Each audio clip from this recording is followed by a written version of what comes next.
In one of the most expensive, dense, and vertical cities on the planet, two skyscrapers began to lean, and a bridge appeared between them, suspended in midair, connecting not just structures, but defying centuries of engineering. The scene, which frightened even firefighters accustomed to urban chaos, seemed like a catastrophic mistake. But it was the opposite. It was an architectural masterpiece that no one had ever dared to build in New York, at least not in the last 80 years. This is not just the story of a building. It is the story of a quiet revolution, built under pressure, amid extreme constraints and nearly insurmountable physical limits. A story where the impossible had to be calculated with millimeter precision. And it all began with a lot that was too small, too expensive, and with absurdly complex requirements. New York is not a city that grows sideways. It grows upward. The astronomical value of land means that every square meter is fought over tooth and nail by investors, developers, and architects. With over 280 skyscrapers, the metropolis is second only to two Chinese cities when it comes to vertical construction. But here, unlike other urban centers, the problem isn't just physical space. The real obstacle is the lethal combination of rigid zoning and return on investment. Imagine paying over $2,500 for a single square foot of land. This means that every inch not utilized is a financial loss. For developers, there is no greater luxury than space optimization. So when a new construction opportunity arose in one of the last available areas along the East River, the excitement was accompanied by a red flag. The mission would be nearly impossible. The site was visually appealing, with river views and the potential for an iconic project. But in practice, it was a nightmare for any engineer. On one side, a protected park with strict environmental regulations. On the other, a public school that drastically limited the building area. In the middle of it all, a fragmented space, allowing for the construction of two separate blocks, but not a single integrated structure. For any ordinary developer, this would be the end of the discussion. But not for the team behind what would become known as the American Copper Building. They had a bold vision: to create a luxury residential building that behaved as a single unit, even though it was physically divided in two. The problem was that, by city regulations, the towers had to remain separate. The solution? Connect the two buildings above ground, creating an aerial bridge, a skybridge, that would allow the structures to function as a single building. An ambitious concept not used in New York since the 1930s. But before even designing this connection in the air, the foundations on the ground needed to be addressed. And it was there, at the most basic point of construction, that the first major challenges began to emerge. The site was less than a meter above the East River's water table. This meant that every excavation was, literally, a battle against the water. And that battle was only beginning. As engineering teams prepared to erect two towers that would lean in opposite directions, yet function as one thing was already certain. This wouldn't be just another skyscraper in the city that never sleeps. It would be a symbol of all that's possible when engineering challenges the boundaries between absurdity and brilliance. Two buildings, one system. That was the ambition behind the project. But making this idea a reality required much more than good intentions. It required convincing engineers, architects, city officials, and above all, gravity. What the architects wanted to do not only went against the conventional wisdom of New York architecture, it also challenged a silent urban tradition that tall buildings don't touch, much less connect above ground. For decades, the construction of skybridges between buildings was avoided in the city for a number of reasons: excessive bureaucracy, structural risks, visual impact, and of course, the absurd difficulty of synchronizing two independent towers into a single, functional system. But the people behind the American Copper Building were willing to break that mold. They didn't just want two mirrored towers side by side. They wanted a living, interconnected structure where residents could move between buildings without touching the ground, as if living in a single vertical monolith. The question was, how to connect two blocks physically separated by a limited space, while still complying with all city zoning regulations? The solution arose from a technical challenge. If it wasn't possible to connect the towers at their base, how about doing it in the air? Thus was born the idea of the skybridge, a suspension bridge between the two buildings, capable of interconnecting their electrical, plumbing, and structural systems, as well as providing common areas for residents. But even this alternative came with an additional complication. The space between the buildings passed directly over the courtyard of a public school. This meant the bridge couldn't be built in a straight line. It would have to follow a diagonal, avoiding the school area and respecting the site's boundaries. It was at this point that architectural genius came into play. Instead of aligning the towers parallel, the engineers decided to curve them. Yes, literally. Each building was designed with a distinct tilt. One bends slightly to the west, the other to the east. The visual result is impressive, but the most striking aspect lies in the logic behind it. By curving the buildings, an aerial parallelogram was created, a geometric space that would allow the bridge to fit perfectly at a diagonal that seemed impossible at first glance. But this decision brought another dilemma: how to ensure that a suspension bridge between two tilted buildings, moving with the wind, remains functional, stable, and safe.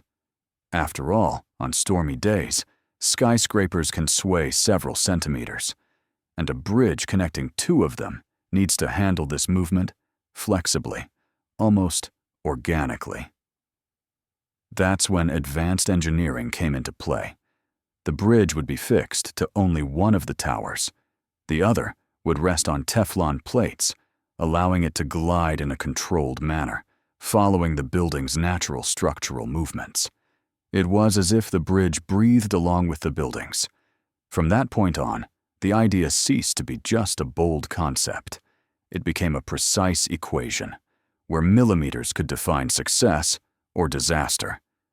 Everything needed to be considered down to the smallest detail: weight, expansion, vibration, flexibility, wind resistance, and of course, absolute safety for the residents, who would cross 90 meters above ground.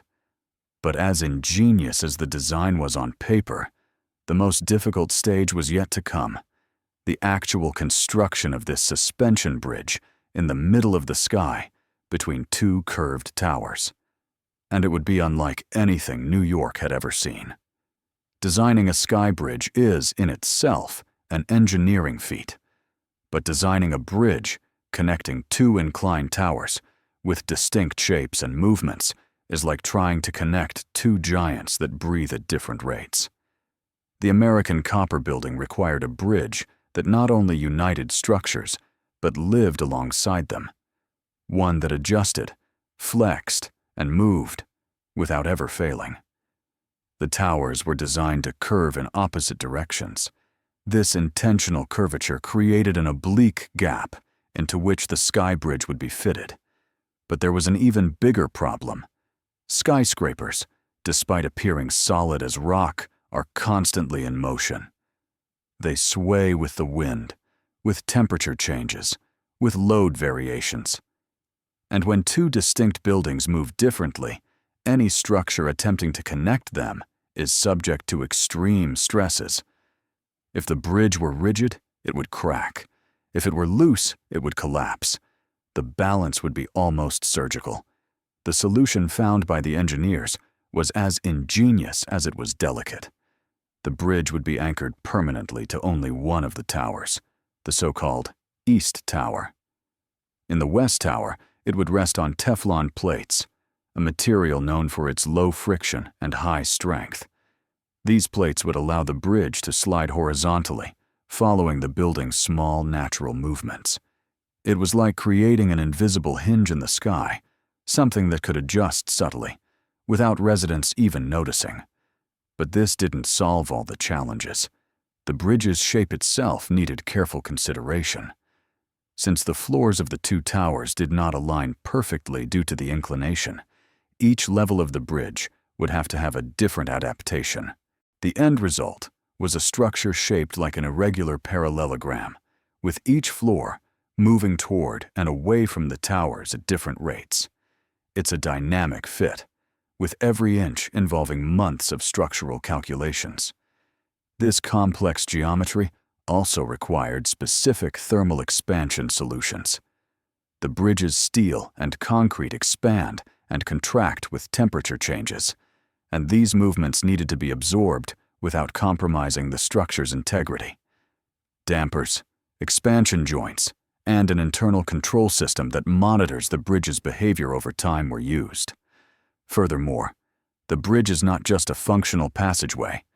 It houses living spaces, restrooms, gyms, and, most impressively, a swimming pool suspended nearly 90 meters in the air. The glass-walled pool offers a breathtaking view of the East River and the city below. But the most incredible thing is that all of this is supported in midair on a moving bridge. This movement is not perceptible to the naked eye, but it is there. On windy days, the towers sway slightly, and the bridge slides a few millimeters on its Teflon base. It's an invisible ballet of engineering, where each part knows exactly how far it can go and how far it shouldn't go. Creating a bridge that breathes, glides, and resists the relentless forces of New York required more than calculations. It required boldness. And this boldness was about to be tested in the riskiest stage of all, field construction, where everything that seemed perfect on paper would have to prove itself, suspended in the sky. Planning a skybridge between two skyscrapers is already a rare feat. Building it, suspended 90 meters in the air, is something New York hadn't seen in over 8 decades. The last time a skybridge was installed in the city was in the 1930s. Since then, no one had attempted anything like it, until now. The challenge began even before the first beam was hoisted. The space between the towers was narrow, and access from below was limited by zoning laws and the presence of the neighboring school. There was no way to assemble the bridge directly on site. The solution was to use a method that combined improvisation and precision, building the bridge structure in sections, off-site, and then hoisting them into the air, like pieces of a multi-ton puzzle. First, engineers and workers installed ropes and temporary scaffolding between the buildings, creating a temporary support network. It was a surreal sight. Workers hanging over the void, connecting the foundations that would support the transport of the bridge sections. Each piece of the structure was prefabricated with millimeter precision and transported individually to the site. Hoisting these sections was a spectacle in itself. Giant cranes were positioned alongside the towers, requiring partial street closures and maximum attention from safety agencies. Each piece, weighing tens of tons, was slowly raised until it fit into place, suspended by steel cables that seemed fragile given the magnitude of the operation. A single failure, a single miscalculation, could jeopardize the entire project. The most critical part was the final alignment. Because the towers move with the wind, it was necessary to wait for days of ideal, gust-free weather to complete the final connection. Workers worked entire shifts, simply monitoring the building's movement, waiting for the exact moment when they were perfectly aligned so the final section could be installed. It was a tense, silent, and precise moment, like a surgeon making the final cut after hours of preparation. But when the last piece was fitted, the structure came to life. The bridge finally became the functional link between the two towers, and it wasn't just an empty corridor. It was a vibrant space, designed to impress and welcome. At its center, the suspended glass pool was installed as the ultimate symbol of architectural achievement. Swimmers not only enjoy the view, but literally float above the city, enveloped by steel, glass, and the indescribable sensation of being between two worlds. In addition to the pool, the skybridge houses a fully equipped gym, lounges, and common areas. The idea was to transform the bridge into an integration center for residents, something much more than a simple connection. It is, in practice, the heart of the building. The complexity of the project was such that, in the end, the American Copper Building went down in history as one of the city's most daring constructions of the 21st century. Proof that even in an environment where everything seems to have already been done, there's still room for the extraordinary. But like any innovative project, not everyone was comfortable with the result. The inclined shape of the towers, joined by a sky bridge, generated unexpected reactions, some even alarming, which would take over the city streets in the following weeks. The bridge was ready. The two towers were finally joined by a structure suspended in the sky, where people swam and socialized above the rooftops of Manhattan. But the technical grandeur didn't prevent a curious phenomenon from spreading through the city streets: fear. Pedestrians began to look up and wonder if it was safe. Many believed the buildings were leaning due to structural failure. Some even called the fire department. In a metropolis accustomed to seeing the impossible every day, the American Copper Building seemed like an engineering blunder, even though it was one of its greatest achievements. It took explanatory campaigns, and even the release of the structural plans to calm tempers. The tilt was intentional, the bridge was safe, and every element of the project had been thought through with surgical precision. But the initial strangeness served as a powerful reminder. Not every innovation is immediately accepted. Often, it needs to prove its worth over time. Visually, the American Copper Building is unmistakable. Its facades are clad in more than 4 million pounds of copper, a material that, over the years, naturally changes color, shifting from a metallic sheen to the grayish-green characteristic of oxidation. This aesthetic choice was not only a tribute to the city's industrial past, it was also a practical decision. Copper requires little maintenance, is highly durable, and gives the building a changing, almost living appearance that reflects the seasons and the passing of time. But the building's greatest legacy perhaps lies beyond its aesthetics. In 21st century New York, he revived the concept of skybridges, air bridges between buildings that seemed to have been abandoned. After decades without new examples in the city, the American Copper Building demonstrated that this solution can be much more than an architectural extravagance. It can be an efficient strategy for integration, optimization, and even stability.